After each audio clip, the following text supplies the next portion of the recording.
And remind Bowdens I want 2 new dobby looms for month end. And tell Sadler, if he can't supply better quality merinos for his broadcloths, I'll buy Australian. And find out who that chap was wanting Peterson for overcoats and what his credit's like. And you needn't come in here again without that indigo scrum. And it had better be fast this time, or else I shall dip thee in it with my own hands and send you home to your Mrs. Bright Blue, so help me. What the hangman do you want? Oh, aye. Fairhurst, lad. Come in. Are you a liar or just plain ignorant? Neither, Mr. Grimshaw, sir. How old are you? 9, sir. Well, how come you were 8 2 years ago when you started? I haven't had my birthday yet this year. That's only 10. Well, you're sacked. Eh? What have I done wrong? Oh, plenty, I'll warrant, but nought I can put my finger on. No, it's none your fault, nor mine either. Just the interfering government, as usual. Blame the reformers who say I can't employ a child under 10. Can't I stop on? It's only a few months to go. What, me, city alderman, break the law? You like work, eh? It's Pa. He'll have to kill me. We need money.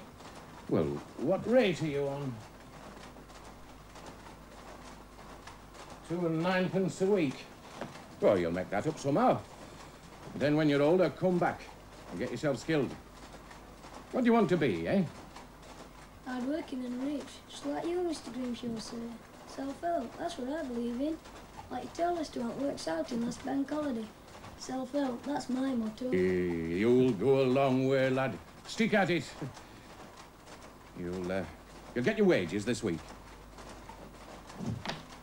And here's a bonus for showing the right spirit. Now, don't spend it all on toffee. Any fear of that, to make me bad tooth jump. I'll save it.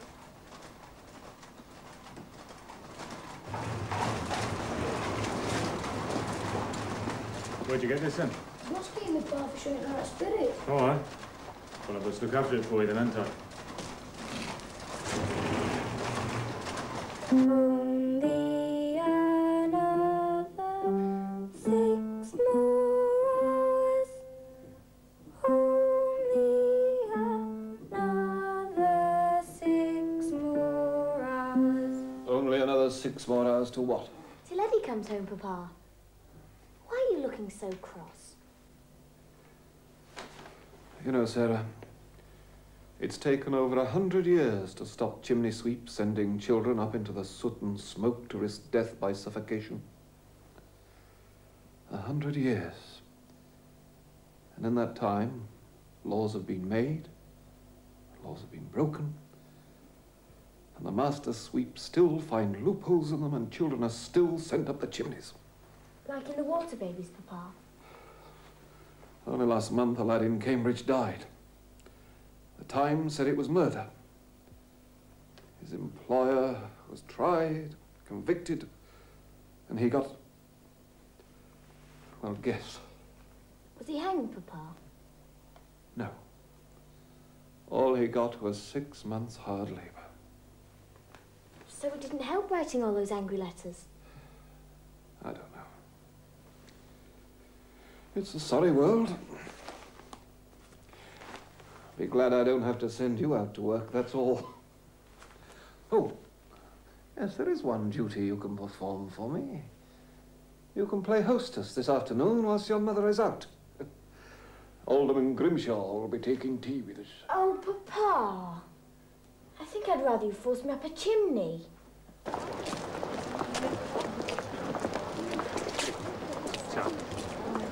Go on, then.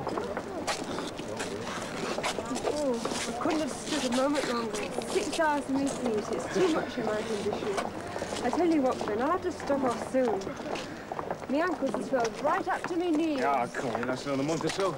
Where's our Matt? He's here.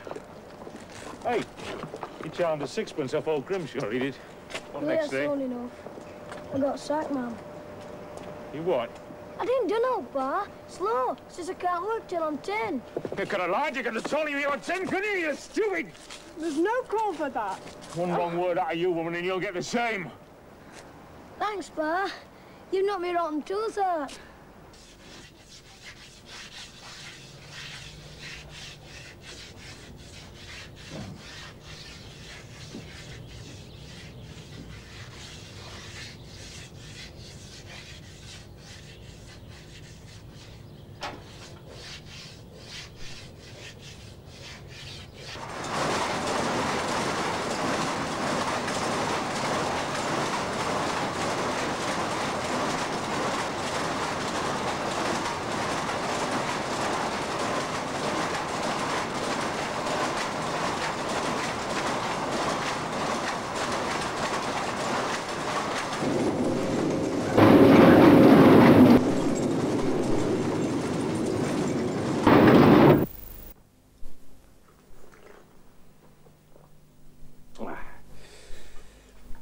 6 a.m. to 7:30 p.m. I used to work, did me no harm. Educated myself at night. Saved me money to found my own firm. You can't do better than that. Take heed, young sir, if you want to get on. Well, there's no but 4 choices. Brewing, building, pawnbroking, and weaving. If you has a Christian conscience, you'll think twice before going in for brewing or pawnbroking. Building's risky. It's all right if you've got mills and chapels and railway contracts. But the wool trade, You make it sound almost romantic, sir. Romantic? Oh, aye. That's all right. And I've had my share. You wouldn't think I'd been across desert on a camel, now would you, eh? Across the Kyrgyz steppes, Bukhara, Khyber, Turkestan. Established trade relations with Tibet, I said. Well, is their wool softer or something? Aye, and finer. We'd imported notes of goods in salt air, processed mohair and alpaca. Well, doesn't alpaca come off the backs of Peruvian llamas? Aye, and camel's hair comes off camels. And why folk wouldn't look further afield than sheep, I'll never understand. The world's full of natural fibres, waiting to be made into textiles. Patient art, that unexperienced works from hour to hour, which in 100 spools, 100 threads, copiously supplies the greedy looms. That's poetry, that is. It isn't exactly Tennyson, is it, sir? Why, what's wrong with it, missy? Don't your workers get awfully bored supplying the greedy looms from hour to hour? Why should they?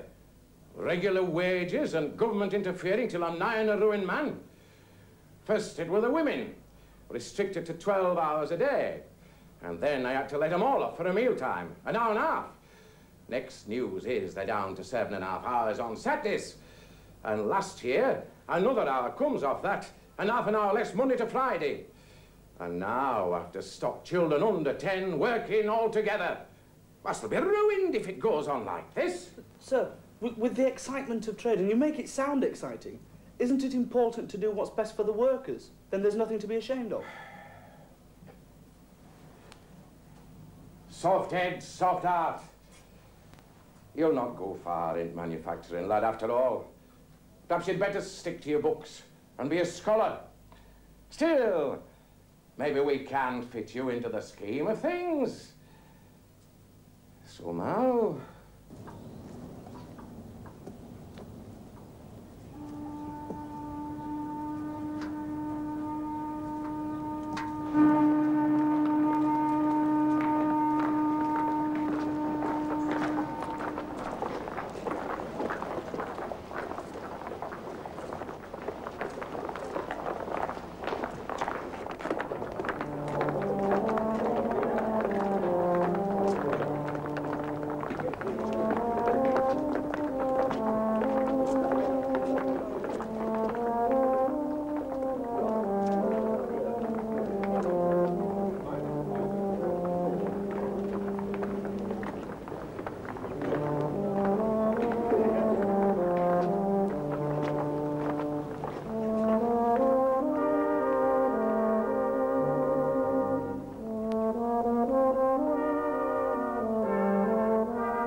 And that edition of How We Used to Live brings us to a break in this morning's session of schools programmes.